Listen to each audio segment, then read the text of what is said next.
Jesús de Ciudad Obregón presentan un espacio de estudio serio y dinámico sobre las Escrituras, verso por verso, con el pastor Jorge Solano. Estimados hermanos y amigos, qué bueno que están con nosotros nuevamente en este espacio verso por verso. Vamos ya entrando, gracias a Dios, al programa número 90 y vamos a abordar Deuteronomio capítulo 7, que básicamente tiene que ver con los pueblos que habitan en las tierras de Canaán y que había que expulsarlos para no ser contaminados básicamente por la idolatría. Y bueno, dice el texto, Deuteronomio 7:1.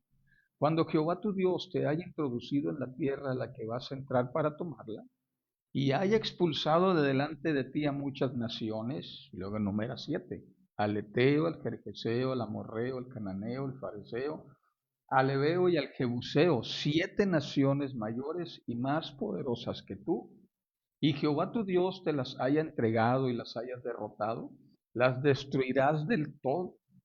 No harás con ellas alianza, ni tendrás de ellas misericordia. No emparentarás con ellas, no darás tu hija a su hijo, ni tomarás a su hija para tu hijo. Qué dramático se escucha en el siglo XXI ver esta instrucción de destruir del todo a algunos pueblos. Y bueno, esto tiene un trasfondo. Primero me voy a mencionar qué pueblos eran y qué región de las tierras de Canaán habitaban. El Eteo, que eran bueno, todos ellos son descendientes de Canaán, de algunos de los hijos directos de Canaán o de los hijos de Canaán. Y Canaán, recuerden que también era de la descendencia de Cam, de los camitas, cuando, bueno, yéndonos un poquito más atrás para que me entiendan mejor, cuando después del diluvio, acuérdense que quedaron solamente la familia de Noé, sus 3 hijos, sus nueras, y de esos 3 hijos, Sem, Cam y Jafet, se repobló la tierra. En este caso, estas naciones que están mencionando son descendientes de Cam, el hijo menor de Noé. Y bueno, Cam tuvo 4 hijos, Cus, Misraim, Fut y Canaán. Bueno, Misraim tal vez les suena familiar, son los egipcios, significa Egipto. Misraim y Canaán son de aquí donde van a salir estas tribus, estas naciones que se mencionan. Pero para que se den una idea, miren, de Cus, o sea, sino Nimrod, que va a ser un antagonista en la Biblia, con todo lo que hizo fundando la ciudad de Babel, que vendría a ser, ¿verdad?, símbolo de la maldad y oposición también al reino de Dios. De ahí también saldrían los ninivitas. Y por supuesto los egipcios y los filisteos salieron de aquí de los hijos de Can. En el caso de Canaán, ya directamente dice en Génesis 10 que engendró a Sidón, su primogénito, a Ed, y de ahí surgieron el Jebuseo, el Amorreo, el Jerjeseo, el Heveo, el Araceo, el Cineo, el Arbadeo, el Samareo, el Ameteo, y después se dispersaron las familias de los cananeos. Estos son los orígenes de los pueblos que están habitando esa porción de la tierra. Ahora, nos vamos de uno por uno. Los eteos, que descendían de Ed, el segundo hijo de Canaán, ocupaba la región de las montañas cerca de Hebrón, esa tierra que posteriormente pediría Caleb para su conquista, donde precisamente era uno de los lugares con más proliferación de gigantes, los descendientes de los anacitas de Anac. Y los otros eran los jerjeseos, que vivían al este del lago de Genezaret, muy al norte, ¿no? Muy al norte.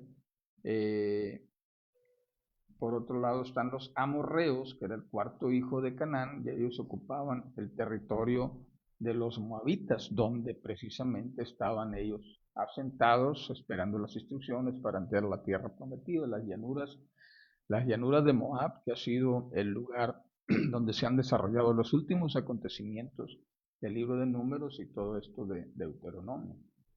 Luego vienen los cananeos, que estos están en el área de Fenicia, las ciudades de Tiro y Sidón, que también eran símbolo de maldad en las naciones antiguas y era de la rama más vieja de Canaán. Los fereceos eran aldeanos, ellos preferían vivir en ciudades sin muros, seminómadas, se establecían en un lugar y se iban a otro sin mayor problema. Los heveos vivían cerca del área de los montes de Bali Gerizim, posteriormente sería llamado esa área Samaria, Samaria y extendiéndose hasta el norte de las montañas de Hermón. Y los jebuseos son los que moraban cerca de Jerusalén. De hecho, Jebús es uno de los nombres más antiguos de la ciudad de Jerusalén, fundada precisamente por los jebuseos y posteriormente conquistada por David, ¿no? Bueno, ¿y cuál era la instrucción? Estas 7 tribus tenían que ser borradas como fue la instrucción de los antediluvianos por causa de la maldad. Eso es por un lado. Por otro lado, pues como el pueblo de Sodoma y Gomorra, que ya habían sido eliminados, raídos de la faz de la tierra directamente por la mano del Señor, tenía que ver con ciudades de que el pecado había subido a la presencia de Dios, algo muy, muy terrible que practicaban estas ciudades y pues habían, ¿verdad? Se habían llenado de iniquidades. Pero ¿de dónde vino todo que estas naciones fueran tan violentas, tan idólatras, tan perversas? Bueno, si nos vamos un poquito más atrás, en Génesis 9, en la historia de cuando el arca desciende en las montañas Ararat y luego empiezan ya a establecerse, ofrecer un holocausto, aparece el arco iris, después del diluvio, narra lo siguiente, Génesis 9:22, Cam, el padre de Canaán, vio la desnudez de su padre y lo dijo a sus 2 hermanos que estaban afuera. Entonces Sem y Jafet tomaron la ropa, la pusieron sobre sus propios hombros y andando hacia atrás cubrieron la desnudez de su padre. Al tener vueltos sus rostros no vieron la desnudez de su padre. Cuando despertó Noé, de su embriaguez supo que lo que le había hecho su hijo más joven y dijo, maldito sea Canaán, siervo de siervos será a sus hermanos. Y añadió, bendiga Jehová mi Dios a Sem y sea Canaán su siervo, y engrandezca Dios a Jafet, que habita en tiendas de Sem, y sea Canaán su siervo. Es decir, Cam cometió un grave error, un grave pecado con su padre cuando éste se embriagó. No había muy buena relación, ¿verdad? En la tradición judía narra esto con más detalle, no lo puedo mencionar porque pues aquí el programa tiene que ver con la Biblia, ¿no? Pero en la literatura, ¿verdad? Judía mencionan ahí el odio que le tenía Cam a su padre y aquí eh, eh, dicen algunos comentaristas, él vio la desnudez de su padre, que es un eufemismo para mencionar algo mucho peor que sucedió en realidad ahí. Y eso es la razón por la que maldijo Dios a Cam y a su descendencia, en este caso Canaán, y lo declaró que iban a ser siervos de sus hermanos, de los descendientes de los semitas y de los descendientes de los jafitas. Para que tengamos el panorama un poquito más completo, aunque yo lo explicamos cuando veíamos Génesis 9, el año pasado, por supuesto. Y los semitas es de donde vienen los hibrid, los hebreos, y ocuparon ahí una parte del área de Mesopotamia. Los jafitas agarraron hacia el norte, lo que es el Asia Menor y Europa, y los camitas agarraron hacia el sur, en este caso las tierras de Canaán, y hacia Egipto, y al lado de África, es decir, toda esa es la distribución que se hizo originalmente. Y entonces en el pecado de Cam, como dice Ziegler, yace la gran mancha de toda la raza camita, cuya principal característica es el pecado sexual, precisamente por el pecado que cometió Cam con su padre. Y la maldición de Noé entonces pronunció sobre este pecado todavía descansa sobre la raza. Y sin embargo, pues bueno, no fue directamente a Cam a quien maldijo, sino a sus hijos, en este caso a Canaán. que significa el que se somete. Los nombres en la Biblia tienen mucho que ver con el destino o la personalidad de la persona que porta el nombre. Y además, también hay otro ingrediente adicional a esto. El pecado de Cam se suma que los cananitas hicieron pactos con los nefilim. Hablamos de ellos en Génesis 6, que son, y también sus descendientes, los refaítas, las razas de los gigantes, a quienes debían de exterminar por ser producto de una rebelión, la rebelión de Génesis 6, cuando los hijos de Dios se mezclaron con las hijas de los hombres, surgen esta raza híbrida, semidioses, indestructibles, ¿verdad? Podían matar su cuerpo, pero pues son semidioses. Y entonces esos espíritus se convierten posteriormente en lo que los hebreos llaman los chedim, que traducido al griego son los daimones, y pues bueno, al español los demonios que vagan por el mundo. De ahí viene todo el origen del mal. Y como estos cananitas hicieron pacto con los nefilim y sus descendientes, los refaítas, pues entonces estaban haciendo pacto con el enemigo, pues se sabía que aniquilarlos, porque también, según la tradición judía de Primera de Enoc, estos nefilim precisamente les enseñaron a los hombres la maldad, cosas también de ciencia, pero básicamente les enseñaron la maldad, entonces a construir armas de guerra y todo eso, y eso es algo que no estaba en los planes del Señor. Entonces, aquí se explica, ¿verdad? Esto tan complicado de poderlo explicar en este tiempo, a estos los vas a destruir del todo, dijo el Señor. Pero bueno, seguimos. El verso 4, Deuteronomio 7, porque apartará de mí a tu hijo que serviría a dioses ajenos. Entonces el furor de Jehová se encenderá contra ustedes y los destruirá bien pronto. Si por eso así has de hacer con ellos, vas a destruir sus altares, quebrarás sus estatuas, destruirás sus imágenes de Achera y quemarás sus esculturas en el fuego. Bueno, aquí el problema, el Señor decía, si ustedes los dejan vivir y se mezclan con ellos, entonces van a contaminarse y van a llevarlos a los dioses ajenos, que de hecho no pudieron destruirlos del todo. Vamos adelante, vamos a ver eso. Y menciona a Chera, una de las principales divinidades de los cananeos, una diosa de la fertilidad, cuyas imágenes se hacían de madera y luego las forraban en ocasiones con oro, y estaba asociada al amor y a la guerra y a la fertilidad. Se le rendía culto con actos de inmoralidad sexual debajo de los árboles sagrados. Entonces eso era lo que el Señor aborrecía y no quería que su pueblo se contaminaran precisamente con esas prácticas. Y luego les dice la razón, dice el verso 6, porque tú eres pueblo santo para Jehová tu Dios. Jehová tu Dios te ha escogido para que seas un pueblo especial, más que todos los pueblos que están sobre la tierra. Esta es la promesa que Dios les hizo en Éxodo 19:6, cuando los sacó de Egipto, los llevó a la montaña en el Sinaí y luego les dijo en 19:6, vosotros me seréis un reino de sacerdotes y gente santa.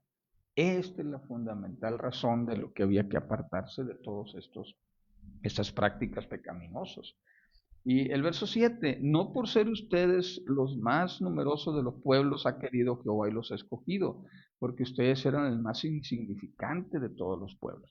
Recordemos que cuando los hijos de Israel entraron a Egipto eran solamente 70 personas, ¿no? Sin embargo, se multiplicaron. Dios, dice, los llamó no porque fueran numerosos, sino porque Él los multiplicó y los llamó porque los amó.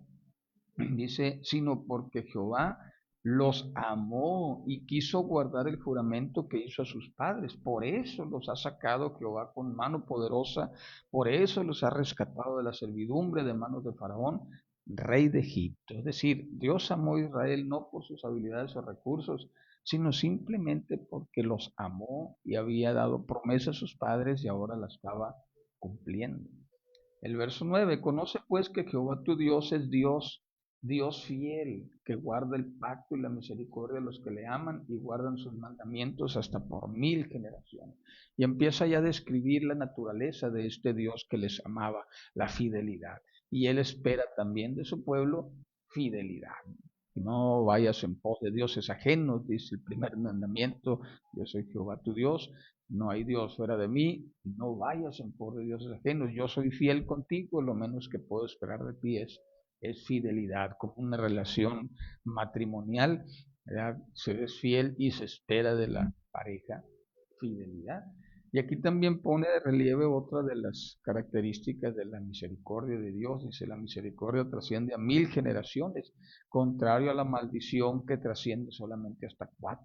Es decir, qué grande la misericordia de Dios y qué comparación tan inmensa, ¿no? O sea, Éxodo 25, cuando dice, yo soy Jehová tu Dios fuerte, celoso que visito la maldad de los padres sobre los hijos hasta la tercera y cuarta generación, no más, se corta ahí, pero las bendiciones, la misericordia sigue por 1000 generaciones. El verso 10, pero que da su merecido en su propia persona al que le aborrece destruyéndolo, a quien le odia no se demora en darle en su propia persona el pago. Guarda por tanto los mandamientos, estatutos y decretos que yo mando hoy que cumplas. Por haber oído estos decretos y haberlos guardado y puesto por obra, Jehová tu Dios guardará el pacto contigo y la misericordia que juró a tus padres. Te amará, te bendecirá, te multiplicará. Bendecirá el fruto de tu vientre, el fruto de tu tierra, tu grano, tu mosto, tu aceite, la cría de tus vacas, los rebaños de tus ovejas, en la tierra que juró a tus padres que daría.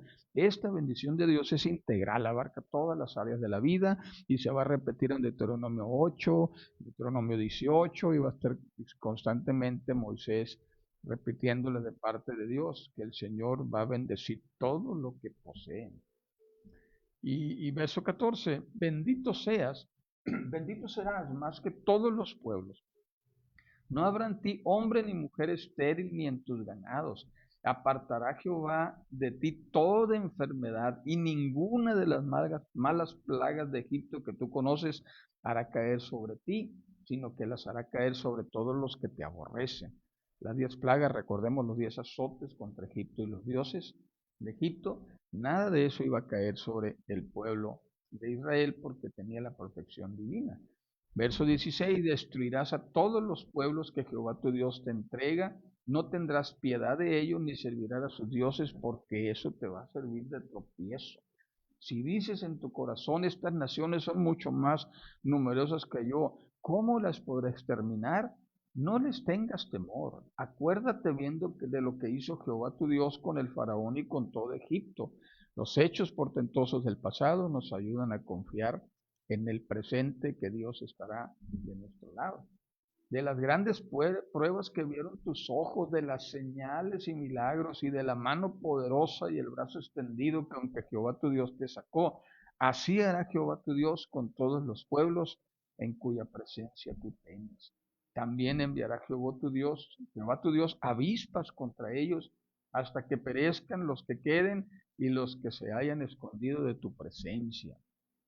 Bueno, aquí me detengo un momento porque avispas, de la palabra tsirá, designa una especie de insecto volador que lanzaba contra las personas la ponzoña, los hacía impotentes y cegaba los ojos en cualquier lugar donde se escondieran, ¿verdad? Y esto, bueno, es parte de una promesa que Dios había dado también en Éxodo 23, dice, yo enviaré mi terror delante de ti, turbaré a todos los pueblos donde entres y haré que todos tus enemigos huyan delante de ti, como va a suceder en las batallas de Josué en la conquista, como el terror invade a los pueblos. Y luego dice el verso 28 de Éxodo 23, enviaré delante de ti la avispa que eche de tu presencia al Ebeo, al Cananeo y al Eteo, nuevamente apuntando desde el pasado a lo que iba a suceder en este tiempo.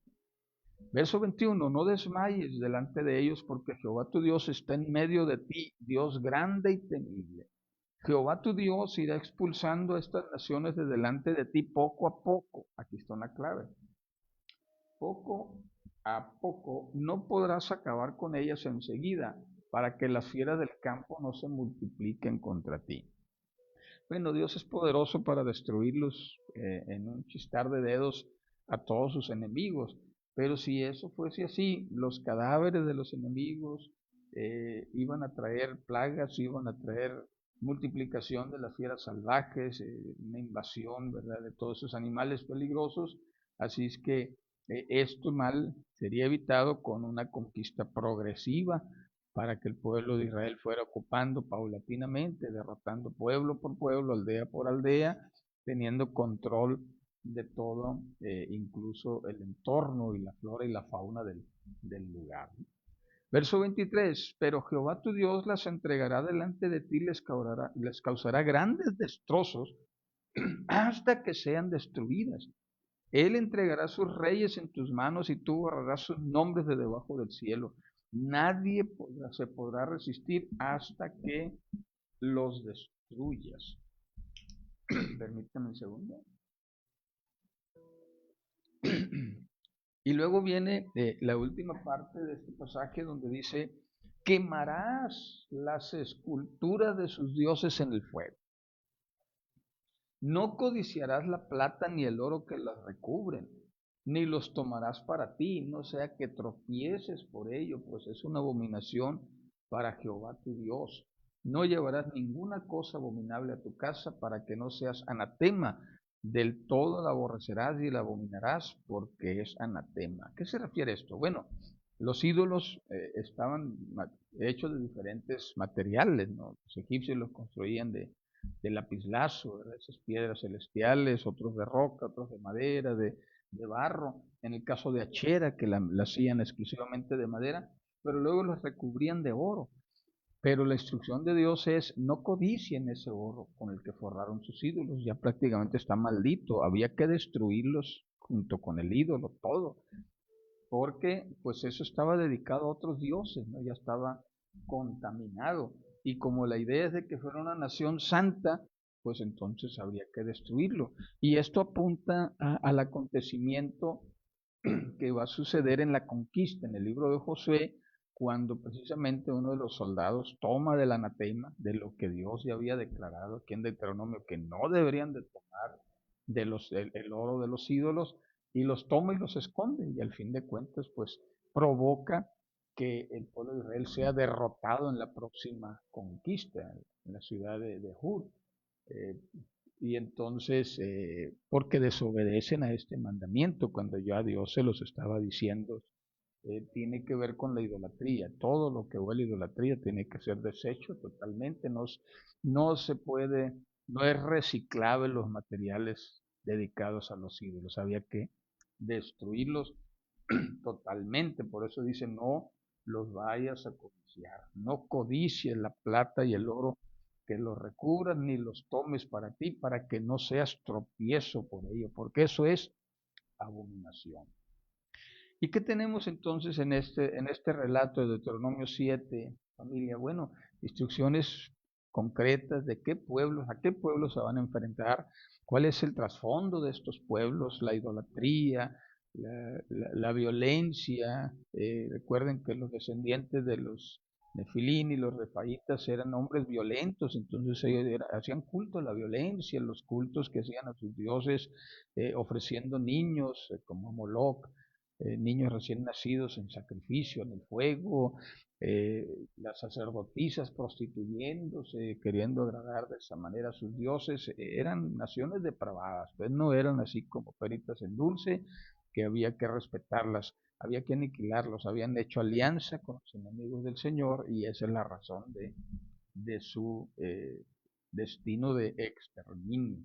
Y esto también es la idea muy similar que posteriormente aplica para la iglesia, cuando el apóstol Pedro menciona en su primera carta, capítulo 2, verso 9, mas vosotros sois linaje escogido, real sacerdocio, nación santa, pueblo adquirido por Dios, para que anunciéis las virtudes de aquel que os llamó de las tinieblas a su luz admirable. Y luego sigue diciendo, vosotros que antes no eran pueblo, pero ahora son pueblo de Dios. Ustedes que estaban lejos, pero están cerca por la palabra, somos llamados a ser una nación santa, apartados de toda contaminación de carne y de espíritu, como mencionaría el apóstol Pablo también. Y bueno, estos principios que fueron para un tiempo específico, aplican ahora también en lo espiritual para los cristianos, ¿no? Hay que apartarnos de toda contaminación, hay que apartarnos de todo lo que tiene que ver con los ídolos. De hecho, en el primer concilio de Hechos 15 hay una instrucción precisa para la iglesia que no participen de lo sacrificado a los ídolos, que no participemos, ¿verdad?, de esas comidas dedicadas y mucho menos de participar de toda forma de ídolos recubiertos, ¿verdad?, de materiales preciosos, sino que solamente tendremos que adorar a nuestro Dios. Y bueno, familia, con esto llegamos al fin del programa. Nos quedan unos minutitos. Vamos a ver si mandamos un saludito aquí en los que nos están acompañando en este momento en las redes sociales, en Facebook. Y bueno, el hermano Elías Castro, que ya anda aquí en la ciudad, ¿verdad? Ya no sales tanto, Elías, ¿verdad? Gracias a Dios, ¿verdad? Y Dios te pague por el pastelito que nos llevaste el domingo, por mi cumpleaños, lo disfrutamos mucho, ¿verdad? Hermano Moisés, hermana Dora Estrada, Dios la bendiga, hermana Erika Valenzuela. Dice que es importante, interesante conocer los orígenes y raíces del ser humano. Bendiciones. Eleazar González, Padre de Cristo desde Albuquerque, ¿verdad? Nuevo México. Dios te bendiga, mi hermano, por allá, Estados Unidos. Qué impactante, dice Erika, la bendición por 1000 generaciones. Esa la quiero para mí, mi decena. Amén. Esa es nuestra herencia, hermana Erika. Hermana Yasmín desde el Portón, saludos, hermana, saludos a las hermanas de por allá, hermana Griselda, pues aquí estamos, ¿verdad? Hasta 1000 generaciones, hermana. Gloria a Dios, ¿verdad? Moisés, hermosa enseñanza. Bueno, gracias a cada uno de ustedes por escucharnos. Ahí compartan la enseñanza, espero que les sea de bendición. Y los vamos a esperar el próximo lunes. Y gracias a Dios hoy se me acompaña mi bella esposa, ¿verdad? Que también el día de hoy estamos cumpliendo años de casados por el civil. Mañana nos casamos por la iglesia, pero hoy un 17, a ver si no me equivoco, de fechas son malísimos para las fechas, 17 de noviembre nos casamos por el civil, ¿verdad? Y bueno, a Dios le damos gracias, ¿verdad?, que nos concede esto. La semana pasada cumplimos años de edad, ¿verdad? Y ahora de casados y sigue la fiesta, ¿eh? Y sigue la fiesta. Bueno, pues muchas gracias, Dios los bendiga, nos vemos el próximo lunes, hermana Griselda, muchas gracias, Dios los bendiga, ánimo, los amamos.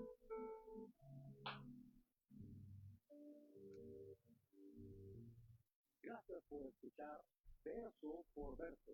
Te invitamos a sintonizarnos todos los lunes a las 6 de la tarde por Radio Viga Obregón en el 100.1 FM.